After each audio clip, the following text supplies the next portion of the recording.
paano i-private ang ating messenger para hindi tayo makareceive ng message na galing sa mga taong hindi natin kilala. Mga guys, ituturo ko kung paano i-private ang ating messenger.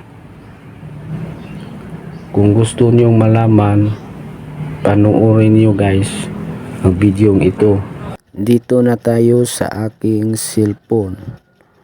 Paano i-private ang ating messenger para hindi na tayo makatanggap ng message na galing sa mga taong hindi natin kilala. Unang-una mga guys, i-open ang messenger apps.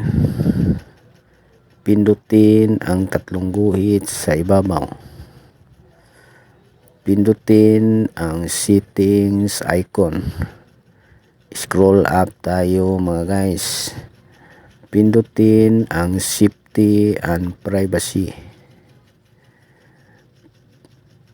Pindutin ang message delivery. Ayan mga guys, dito na tayo mga guys. May babaguhin tayo sa tatlong ito mga guys. Dito sa Friends of Friends on Facebook, Peoples in your Facebook group, Others on Messenger or Facebook.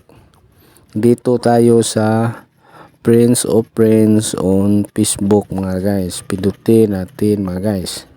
Ilipat natin yan sa message request.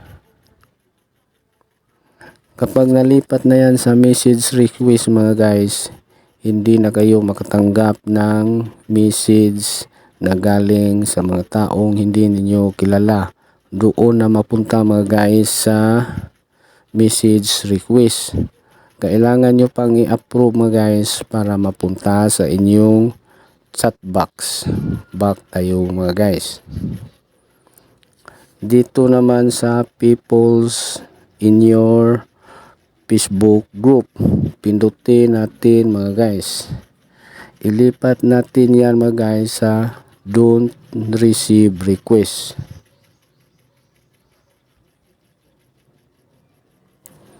Kapag nalipat na yan sa don't receive request mga guys, hindi na tayo makatanggap ng message na galing sa mga groups. Back tayo mga guys.